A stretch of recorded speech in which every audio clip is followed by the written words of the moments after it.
Mga kadestinasyon, disconnect muna tayo sa stress at ingay ng syudad. Tapos, connect muna tayo sa kalikasan. Sa tinaguriang, the summer capital of Negros Occidental, ang bayan ng Don Salvador Benedicto.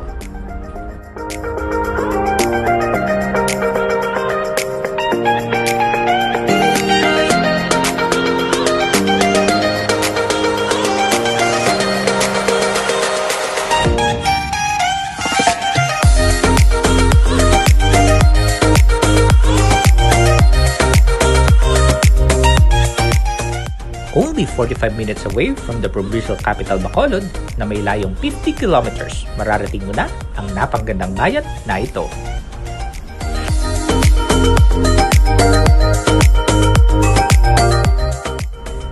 Alam nyo ba na nabuo ang bayan na ito dahil sa pinagsama-samang barangay na malalayo at bulubundukin ng mga bayan ng Bursia, Calatrava at San Carlos? Dahil di masyado napapansin ng mga barangay na to, umuo sila ng bagong bayan. At ngayon, itinatawag na Don Salvador Benedicto.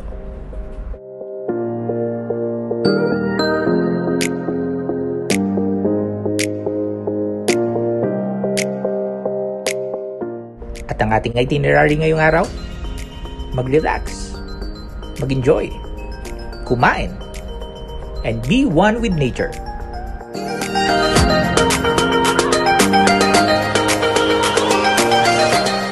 At para sa staycation experience na to, dito kami tumuloy sa napakagandang Di Casuela Verde Private Villa. Malamig at sariwang hangin? Check!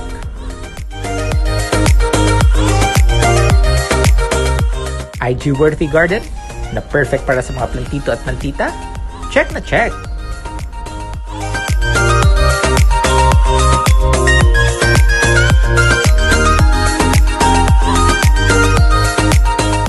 Native Feels Bahay Kubo Villa? Check!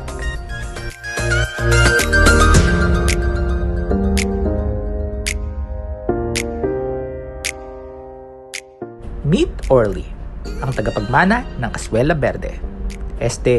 Kaibigan pala namin guys.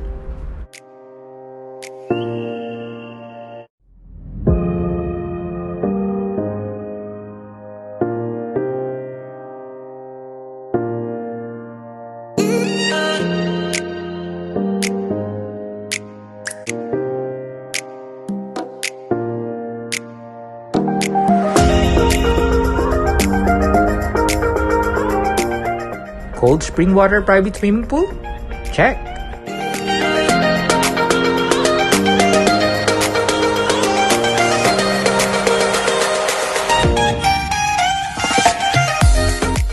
All the things you need for a perfect nature staycation experience.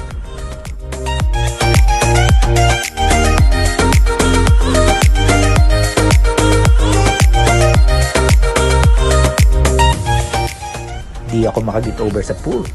Parang niyayaya na ako mag-swimming.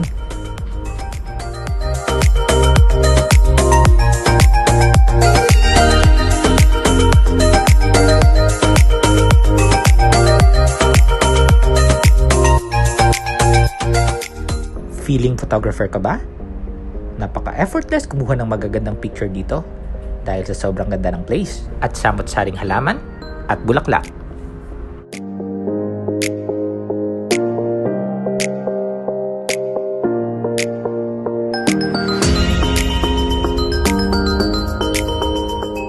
You can score this private villa exclusively sa halagang 4,500 pesos. And believe it or not, good for 8 person na yun guys. Sobrang mura, di ba?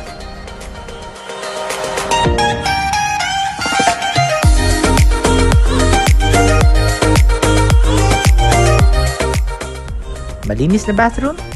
Check.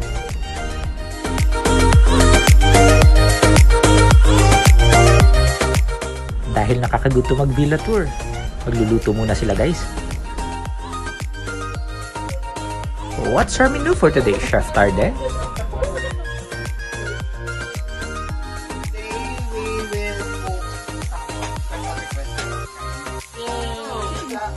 Ano na ang kita? Sa Mumbai.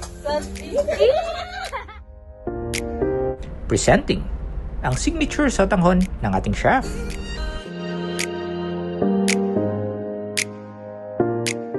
Yum! Mapapasabi kang namit gid.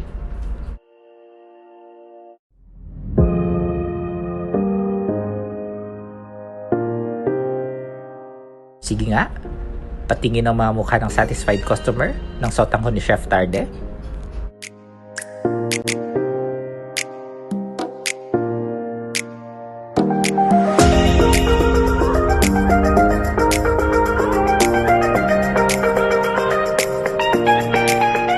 Meron din mga spot sa villa na perfect tambayan para magkape. Konting kwentuhan plus bonding with friends.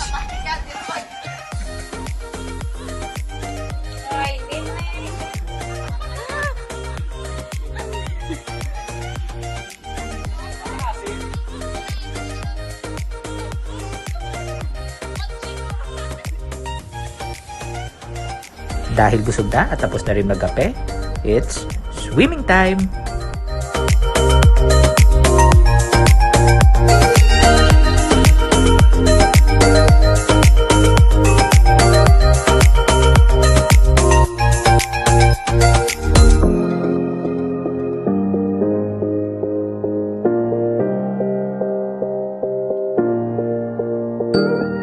Tapos mag-swimming, relax ulit. Plus, walang katapusang kwentuhan.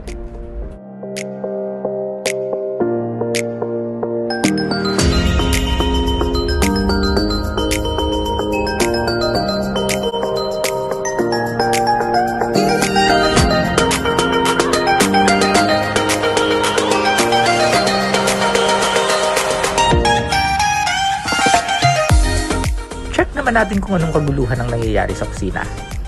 Hi, Chef! What's our menu for dinner?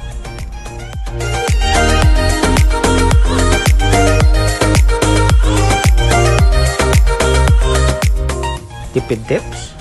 Magdala ng sangkaterbang pagkain since wala namang corkage fee na babayaran.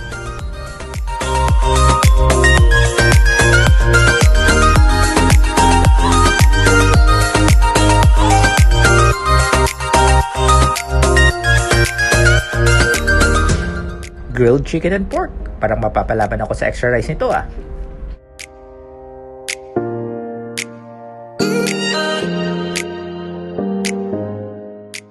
Yun, malapit ng maluto at nakakagutom tingnan.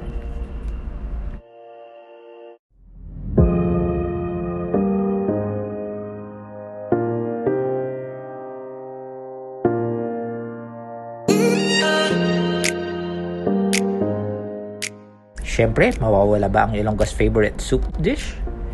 KBL.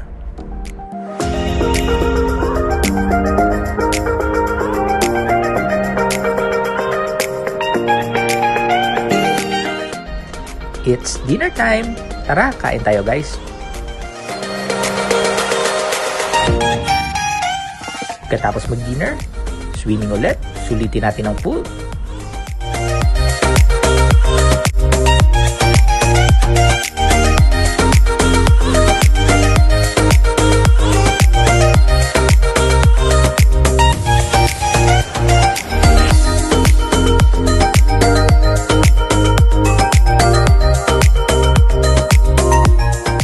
At bago matulog, let's chillax with some bottles of beer to end up our day.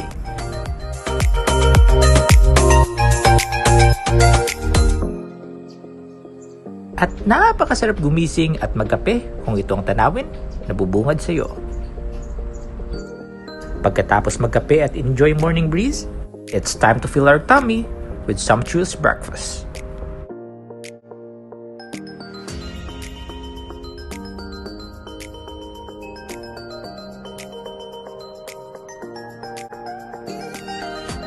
Pagkatapos mabusog sa breakfast, we're ready for a morning exercise.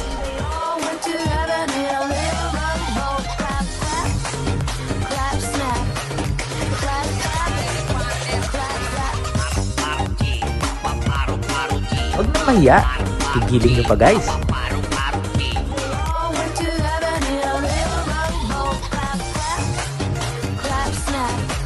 Kung nag-enjoy kayo dito sa video namin, please don't forget to like, comment, share, and subscribe.